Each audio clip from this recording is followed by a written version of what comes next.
and the ancestors are looking out for us. God Hayes is exposing them, man. Okay, you see that chair right there? See how big it is? Yeah.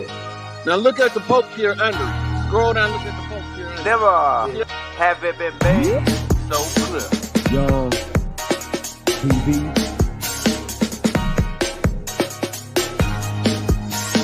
Young. We running the game right now.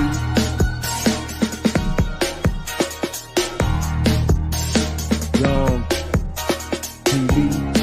Time to take over.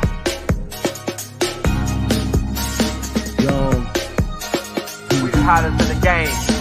Hit that like, hit that subscribe button. If you just not tuned in. TV. Share, like on your Instagram, Facebook.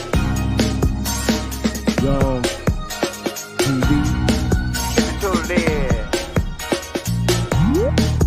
we broadcasting live from 2030, baby.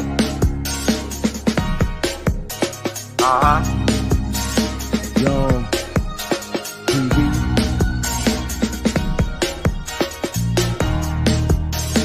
Young Taking over the game, baby. Oh yeah. Young TV. Hit that like. Young TV.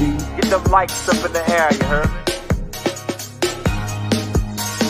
Young TV. Ride by. Hotel Islam. Young TV. Assalamu alaikum. Flown lesson. Young TV. Care of the local land, the local cities, and now we had to get vegetables, the same vegetables we grow, tomatoes, potatoes from overseas. Like we don't grow that shit here, right?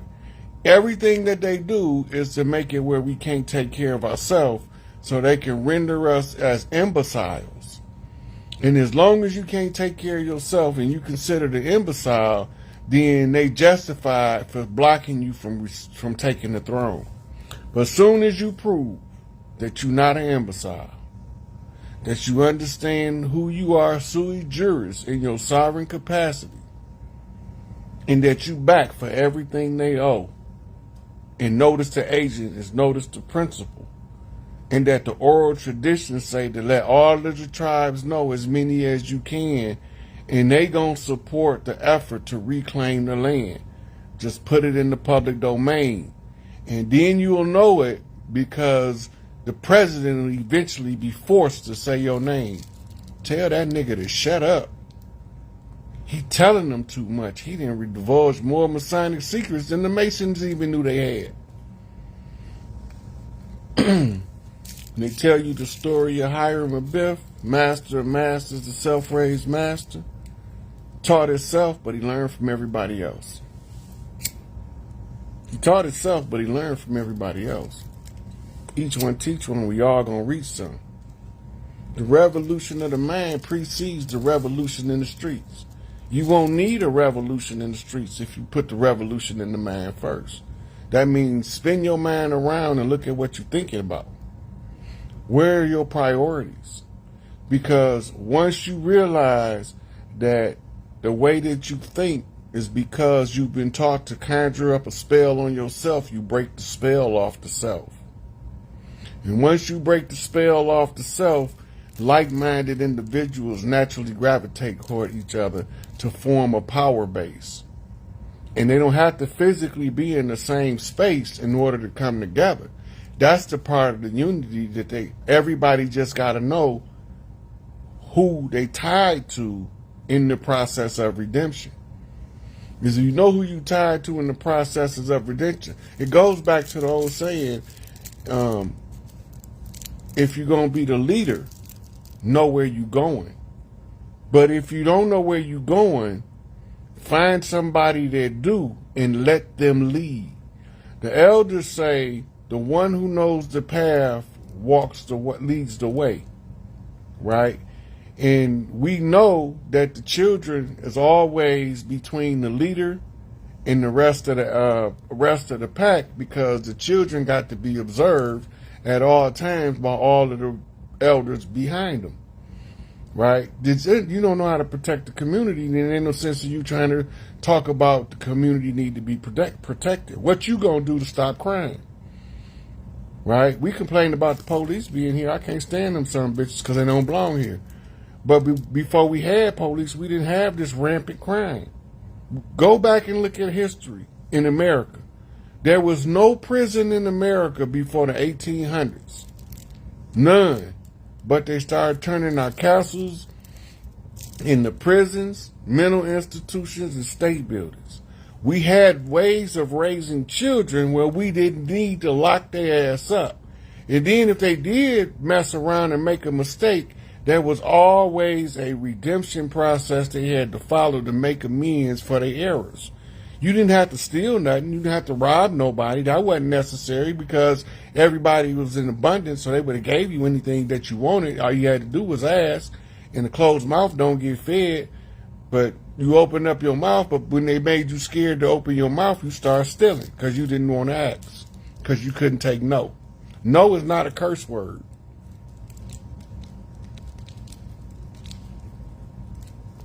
The power to properly use the word no is a superpower. The ability to use the word no correctly, decisively, and determinately, say that shit, mean that shit.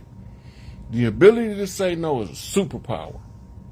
It's the shield that blocks you from the bullshit people throw at you. Everybody wants you to do their part of the work. So rather than them paying attention, right, and do their part of the work, they want you to do their part, but they don't want to tell you that's what they got you doing. They think they slicker than you. Look, if there was barter and trade still, you wouldn't need money, right? We're not under barter and trade. We under debt consolidation, right? It's a debt-based fractional reserve banking system that's used as military application of economics. The cause is in order to extract the wealth from the people without the people realizing that their wealth is being extracted. And they got a two-prong or a bifurcated drain hole. On one side, they got something called interest rate, the rate of interest, the fluctuation of the interest rate. And then on the back end, they got something called inflation rate, right? So when they set the interest rate, it's because they don't want the inflation rate to rise so fast that the people stop using money and start going about barter and trade, start going about growing their own food, right? So they adjust the interest rate, which also is bait to draw you into something called a credit system. I'm going to tell you about credit in a minute. Now, this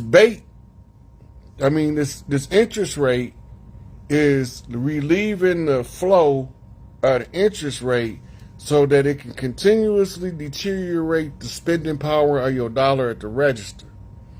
But they got to gradually do it. That's called the attrition model. Little by little, the attrition model. If you go to the 48 laws of power, it's a law in there that say, preach the need for change, but never change too much too fast. And one of the reasons he tell you that, and he give you a story about it, is people will rebel when the change takes place too sudden. Even if it's something for their best interest, they won't be able to see it because they've been comfortably conditioned to the way things are, and they're not prepared to make the changes to develop what things are coming and will be that's different. So they got there now flying clean trails to clean up the chemtrails because we won. But we have our people that still believe the clean trails is the chemtrails because some of the side effects of the clean trails is giving us weird shit in the weather. Right? Donald Trump downed them planes in 2017. Y'all wasn't watching, but I was.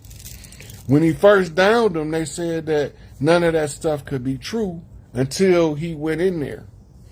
They had newspaper articles about it back then, but it never came on your Nightline, Dateline, 2020, none of that. It didn't come on none of that. It didn't come on your Channel 6 news, your 11 o'clock news, your 5:30 news. It didn't come on your 12 o'clock noon news. It wasn't on there. But it was newspaper articles about him down in the chemtrail planes back in 2017. That was like one of the first things he did. But somebody got to clean that shit up. So they had to come up with compounds that they would use to clean in the tunnel systems they was drilling, right? They would use certain chemicals to clean the air so that you can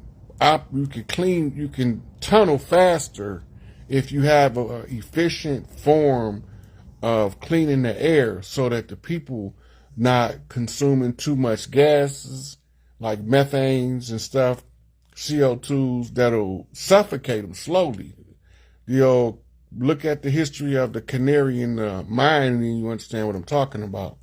Well, when they came up with they came back up with the old technology from going to Antarctica, from going to Tibet, from going to Mesoamerica and exhuming the artifacts, but they won't never tell us they exhumed certain technological advancements. One of them was the rapid air cleaning, but it requires you to mix certain binding agents. The binding agents takes the stuff out of the air by binding to it. The same principle that when you're doing the heavy metals cleanse, you use cilantro and green algae. The cilantro flush it up for you to wash it out, but if there's no binder, green algae, to attach to the molecule to make it too big to settle back in your nerve endings, now it don't fit. Now your body will flush it out and have something to bind to that's a big enough molecule. It's the same way. When they put the clean trails up there, sometimes the binding stuff will make it look like it's raining concrete, but that's just the stuff that they sprayed up there that has to come down. A lot of our allergies is a side effect of us inhaling the chemicals from the chemtrails. And another thing, everybody keep talking about the 5G towers, the 5G towers. The technology 5G haven't been fully developed yet. It's not operational. What you are believing are 5G towers. They are something that's called ELF towers. ELF towers stand for extreme low frequency. And it was part of the MK Ultra program. They was using different frequencies, the H wave, the ELF wave, and the UHF waves, ultra high frequency, right? They was using those to cause people's thinking to be disrupted.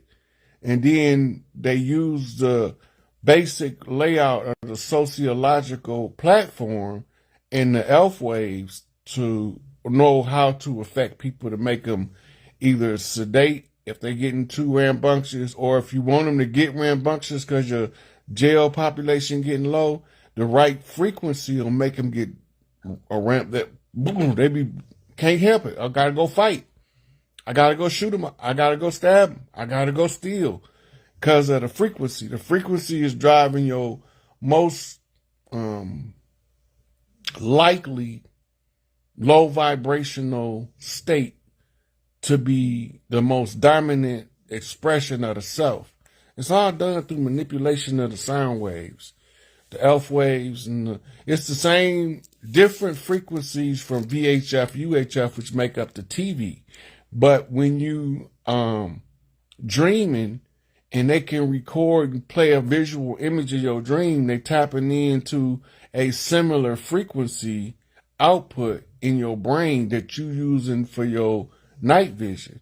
And then that frequency, if you dream in sound, they can record the sound based off the movement of your brain waves. Your brain waves can be translated, or this now they putting it up where if you sleep and you dreaming, They can watch your dream while you having a dream on the TV. And some people have a lot of dreams during, and that's where they come up with all of these new creative movies from. Right? Watching people dreams. They figure out how to do movies like Inception from watching people's dreams play out on a screen similar to a TV screen. All they got to do is adapt it to a standard format for movie making, and the Pentagon the CIA send it to the Pentagon, and then the Pentagon send the script to Hollywood, and then Hollywood say which one of you freaky creeps want to get the credit for writing this movie? Come bend over my desk. I know you straight, but come bend over because I got one for you.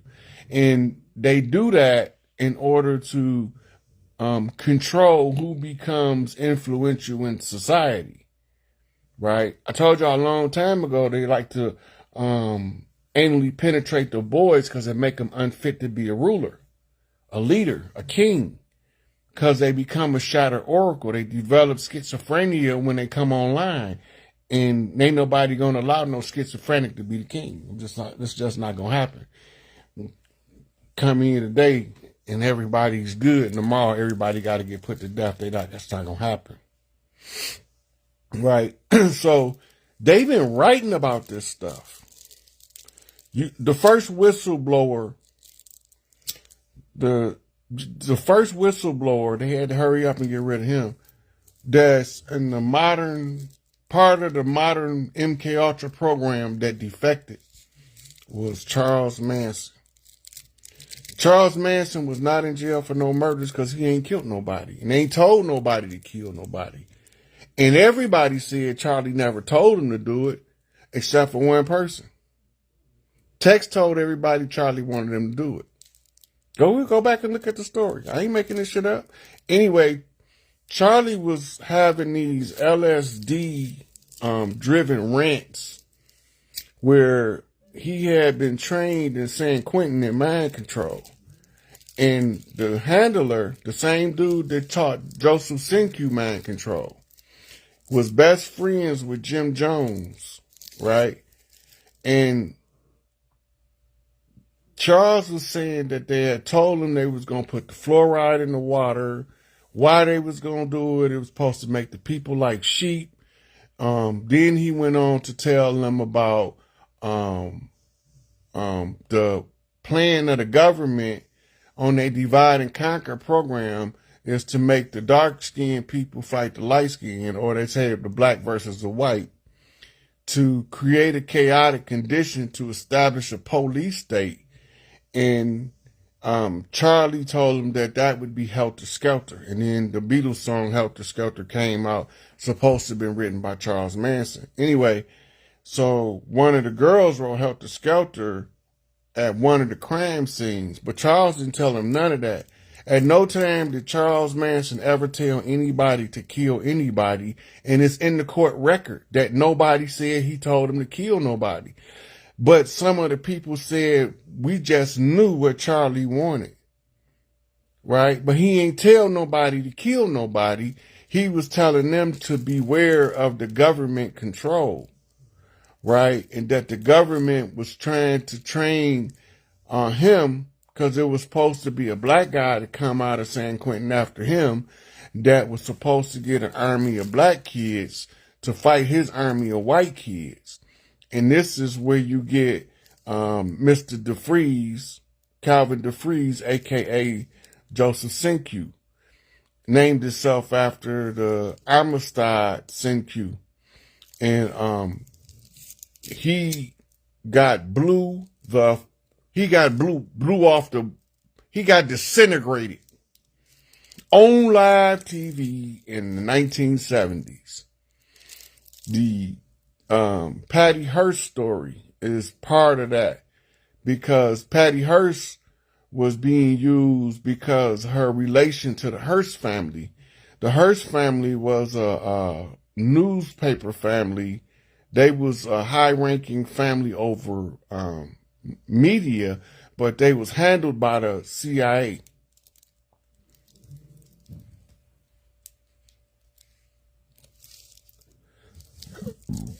Now, the Hearst family, Patty, she became Tanya. And you'll see her, she's standing there taking a picture with her scully on, and she's standing in front of the Nagas, the 7-headed cobra. Right? That's a direct tribal message. If you know who the Nagas is, then you know what the message means. But if you don't know what the message means, then that means you don't know what the Naga means. Meaning it ain't none of your damn business. And you can go to my story for the day and you can see a brother explaining to you about the Nagas. Right? Who was that on there about the Nagas? I think it was Kevin Gates. He was talking about being the Nagas. But anyway, the codes talk to certain people. Monkey sees snake. Monkey follows snake, even with snake in the grass. You don't have to, the monkey don't have to cut the grass to know where the snake is. Once he's seen him, the Sako don't never stop following the snake. Right? Even if he's not looking in the direction of the snake, as soon as the snake moves, if he get ready to come back in the direction of the monkey, he'll spin around and face that snake before the snake ever come out the grass. He know where the snake is. But he'll watch the snake in his mind as it slither away, and he'll know that it's gone, right? He got control of his Sako, his monkey mind, right? And so the the wars that they was trying to create was the continuation of COINTELPRO, because they trying to stop somebody. When they say we would stop the rise of any potential messiah who could incite the masses, and they named Martin Luther King, and they named Malcolm X, and they named Elijah Muhammad, right? So them was the ones they was most worried about. That was the top three. Well, all three of them gone now, right? Under different circumstances. But Malcolm and Martin, if you look at their stories close enough and you read their FBI files, you find out they got infiltrated by people that look just like them. They got infiltrated by tribesmen who took sides with the enemy. The enemy, who also looked like the tribes, was standing right there with us the whole time, and we never knew that they looked like us, and they wasn't us. And every time we made a play to take the power back, it was these ones in our midst that was cutting us down like they did Clarence 13X, right? Sliding us up into government hands like they did Yahweh Ben Yahweh, right? They crossing them out. They know who they is. They watching them from birth. But every now and then, one falls through the cracks, and then they have to try to figure out what to do. The only case where the allegation, be it true or false, does not matter. The allegation of a sexual assault or nefarious sexual behavior is the only evidence you need to convict somebody of the rape. It's the allegation is the key piece of evidence. It's the only crime where an allegation is the linchpin evidence of the case, whether it's true or whether it's not true. The allegation is the prime underpinning evidence, not the DNA, because it could be DNA there, and then the girl could say she consented, so now the DNA is so what? It's there, it should be there, right? So the DNA is not the linchpin credible information. It just proves the contact. Then you have bruises. Some people like it rough, and they get bruised up, getting contorted while they getting their back blowed out. So the bruises is not enough to prove a rape. The allegation is the key piece of evidence in any sexual assault case. And a lot of the times, when you get past the character testing of all of the nefarious things they offer you to sacrifice your moral compass, right? And now they had to get rid of you, but now the only thing left, because they can't catch you selling dope, so they can't give you a dope case. You ain't riding around with M16s and AK-47s in your car, so they can't charge you with firearms cases. They kind of figure out how to get you from telling these people and waking these people up because you done squeezed through the cracks. Now remember, the goal of COINTELPRO is to stop the rise of any potential messiah that could incite the masses. They don't know who the messiah is, but if you have messiah potential, right? If you got messiah potential, you on the list. That means if you can lead 3, 4, 5 kids on the playground in elementary school, put him on the list. If you got a little crew of dudes that you run out, put them on the list. Find out who their leader is. Put him on the list. And then they start putting roadblocks in your life. Right? You don't see them coming because you just looking at being genuine. And you so genuine that when people be disingenuine, you automatically assume they being genuine too. They not. They making that shit up. They putting on a charade. They masquerading as a good person in order to fuck you over. That's their whole mission. They don't have no other mission. Their life don't mean nothing to them unless they can mess you over. Once they realize that they can mess you over, now they feel like they have some purpose to live. We done tore this brother down. Yay, we got him. And we ain't gonna never rise now. We not gonna keep falling for that. Sooner or later, somebody gonna learn how to play the game the way where you ain't getting trapped up and tripped up by people that look like you that ain't you. You be able to. So the key question becomes this: if you have two things, you have the ones that's truthfully with us and the ones that's masquerading to be part of us in order to tear us down. So you have to do what's called comparative analysis. So you create a baseline of the ones that you know is absolutely for us, right?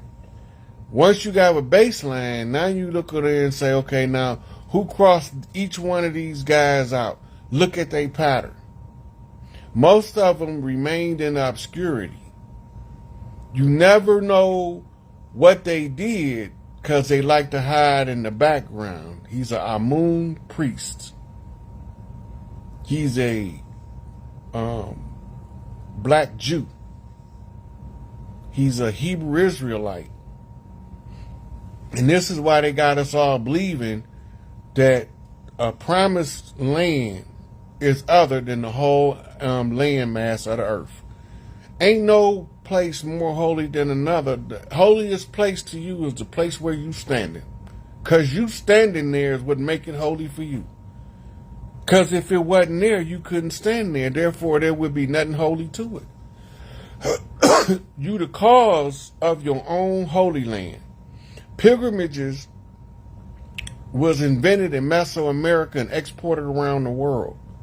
It was a time when we all made pilgrimage to different major temple sites in what was Fertile Crescent of the Gulf, from Louisiana, Texas, all the way down to Mexico, going into South America to the Amazon. So it's from the Mississippi in North America, and it was the Fertile Crescent, was all the way around to the outlet of the Amazon. And this is where most of our major pilgrimage temples was located, right? You can still see the ground wear in the pattern of the marches to the land. If you look at the satellite view, you can see where it looked like riverbeds, but they not riverbeds, they walking trails. But from the sky, they look like old riverbeds. They're not riverbeds, but you could see the vein of them going into all of the major temple sites. They was all pilgrimage sites for different things. The biggest one used to be at the Temple of Isis, where we used to have the corn festival, because corn was the symbol for the victory in the creation process of humanity. So we all had different corn strains that they grew, and the elders developed these strains to make each strain of corn slightly different from the other, the same way people supposed to be. You supposed to have a rootstock, and then you supposed to have leaves off on the side somewhere, right? Those are called tributaries. And then you keep the diversity by occasionally you'll mix something new in there and you'll change the whole strain. And then it give us all of these double helixes, and they're not telling you that it's all because Earth is still undergoing a great big genetic experiment where you took a sentient being that was created without ascension rights, and now we have to figure out how to give these sentient beings the right to ascend so we all ain't stuck in the infinity loop. They can't fix the infinity loop until everybody has the equal opportunity of ascension, of awakening, of manifesting their greatest realities. When everybody have the equal opportunity, right, and then we understand that ain't no big eyes and no little U's, then you understand that in order for everybody to make it, somebody had to make sure that everybody make it. So then they come up with a plan. And then they give what they call the devil 6,000 years to rule. You got 6,000 years to fix the problem, is the truth. Not rule, fix the problem. But sometimes when you fixing the problem, you have to be in charge of certain stuff. So they get a devil 6,000 years to rule. So Yakub grafted his beings, and then he had niggas make them look like they got power. It's in the text. They don't got no power. All of the power comes from the women. Some of them women got power because they passed, but they still got that mitochondrial link. You know, because she that old sassy mouth big mama of theirs that act just like your big mama. She just look a lot lighter, right? Because she got her drop of blood. Still got the swag. You can't have the swag if you don't got the blood, right? So the ones that was off rhythm is aligning back to the rhythm, because the rhythm has been put back in the people. And the rhythm is proven through the reaction to the sounds of the music. And if you can keep step with the line dance, the foxtrot, the square dance, if you can get jiggy with it, if you can pop lock with the best of them, if you can do the robot and the wave and pass off as if you was one of them originators because you so good, the one drop of blood is being activated in order to give everybody the equal right of ascension. But because we were under the control of foreign entities and they needed to stay in charge as long as possible, they turned us against each other. But it had a double purpose. It was reverse psychology on one hand. It's the only way you're going to make a God do something is tell him he can't do it, right? And then it was divide and conquer on the other hand to keep them under control, keep them fighting each other so we don't have to fight them. So, what are you talking about, Rod? Who is this we that have to fight them? I'm going to show y'all something. Most people that never put this together. But when I show y'all this, I'm gonna exit and come back on to take callers. I'm gonna reset to another video, but I gotta show y'all this.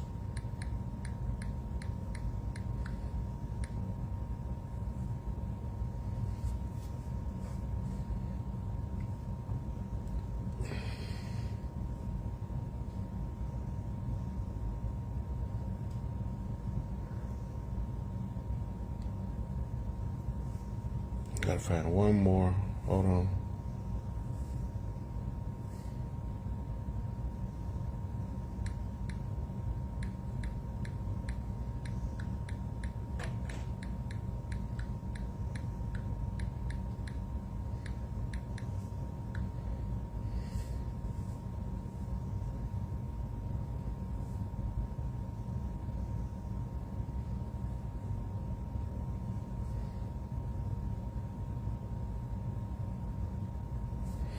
Now you remember in World War II, they told us that Hitler was killing off the Jews, right? And show us these pale people in Auschwitz and different camps. But these is the real Jews, right? These people right here.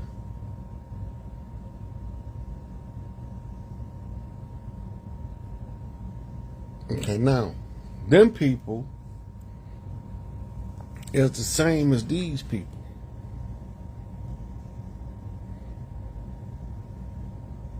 This is as Germany's Black Holocaust. Now, Kanye was just reading a statement from Hitler on social media a day or two ago about starting World War III. These people I just showed you are the Zionists just pulling the strings behind pale faces. The Khazarian Mafia is them, but the Khazars that we see as the so-called Hasidic Jew today, they are puppets. They're not even Jewish because they don't have a bloodline, right? And the people I just showed you was the people that Adolf Hitler was fighting. But they made Adolf Hitler look like Charlie Chaplin on purpose, so you would never know that he was dark like this. You'll never know it.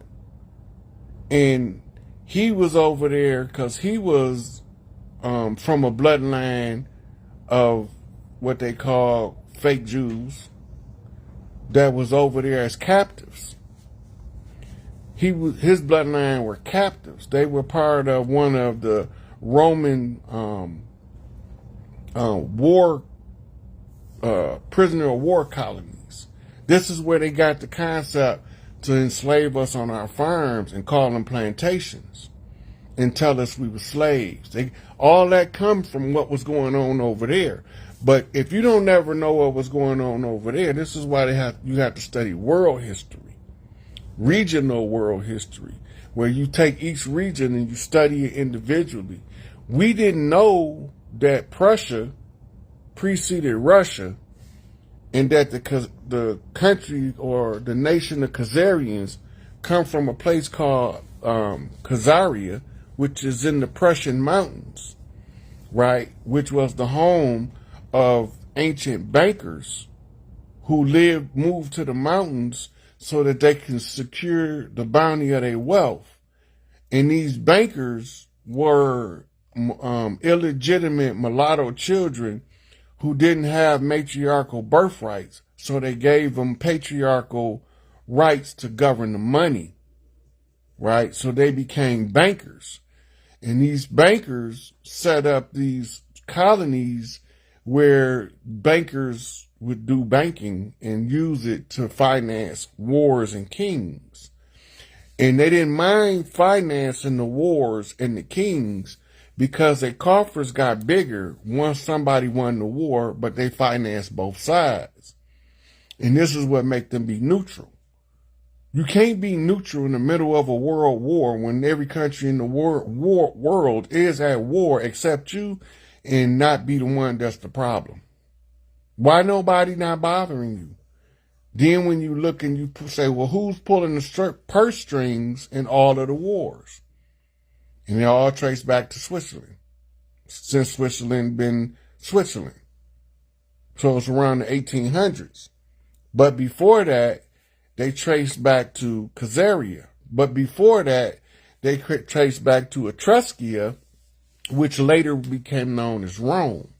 Under the Roman Empire, in the usurping of Atticus, which was the woman who was having the sacerdotal seat put together for the Great Mother's return, because she returned every 26,000 years. And Vatica was the daughter who was doing the work to prepare the sacerdotal seat. She was usurped by the Roman government and her temple taken over, as well as the Gorgon priestesses of Greece. They was at war with Romans. Yeah. So the Silk Road was how every family on the earth, every royal family on the earth had to give up a drop of blood, whether they wanted to. Some protested. It wasn't, but the good had to suffer with the bad, because all of us would have continued to suffer if these people don't have ascension rights. Everybody that's sentient has to have the rights of ascension.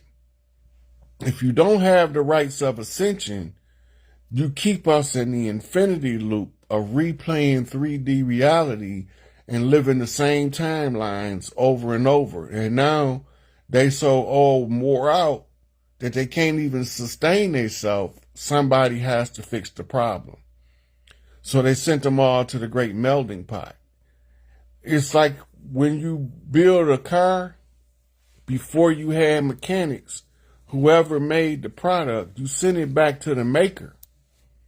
You send it back to the source of the product in order for it to get properly repaired, right? That's why every dealership has a repair section, right?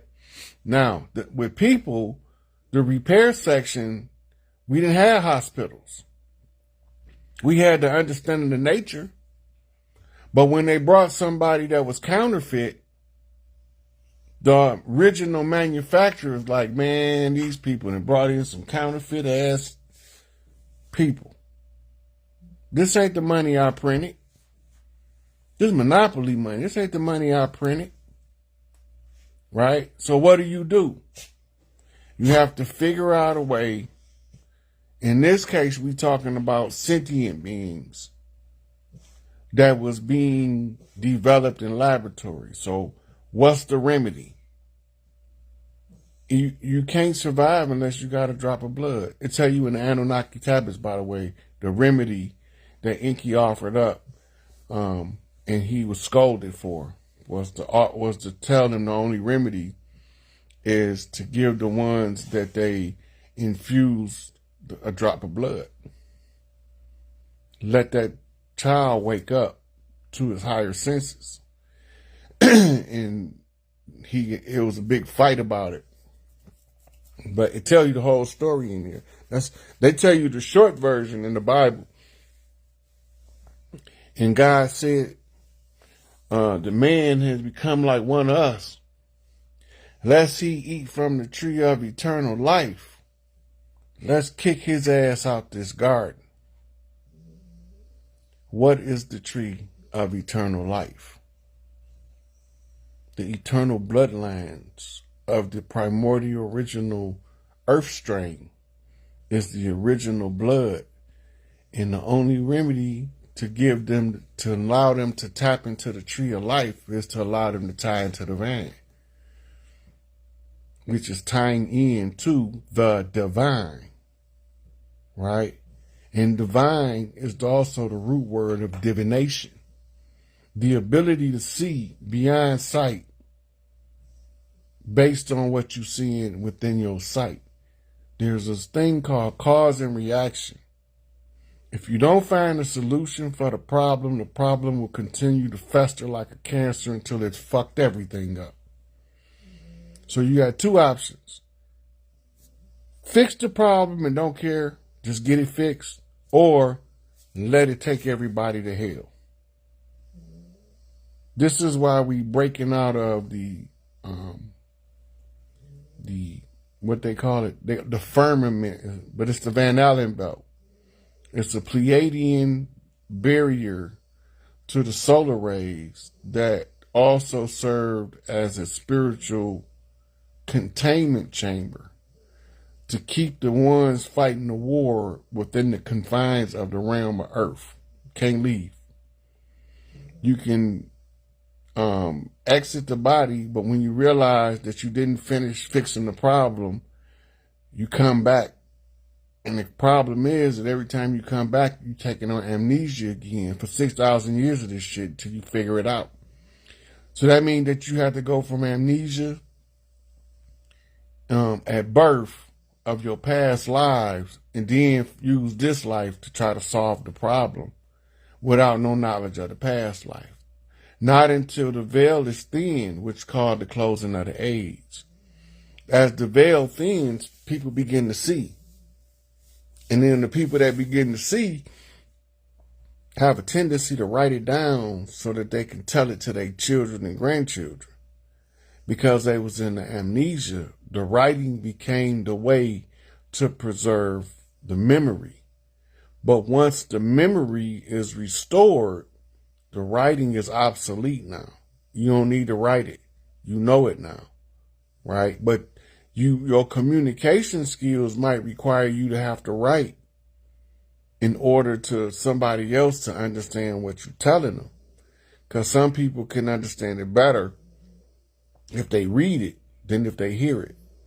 And some people understand it better if they hear it than if they read it.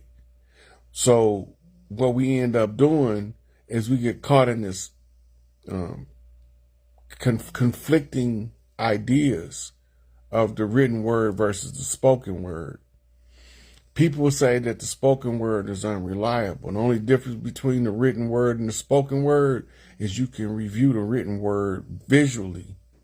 But the spoken word, you have to draw it back from your holographic memory. But you haven't learned how to activate your holographic memory.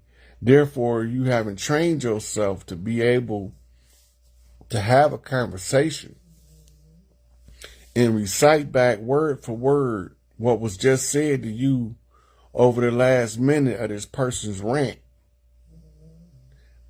So you can shake their foundation enough for your answer to be effective.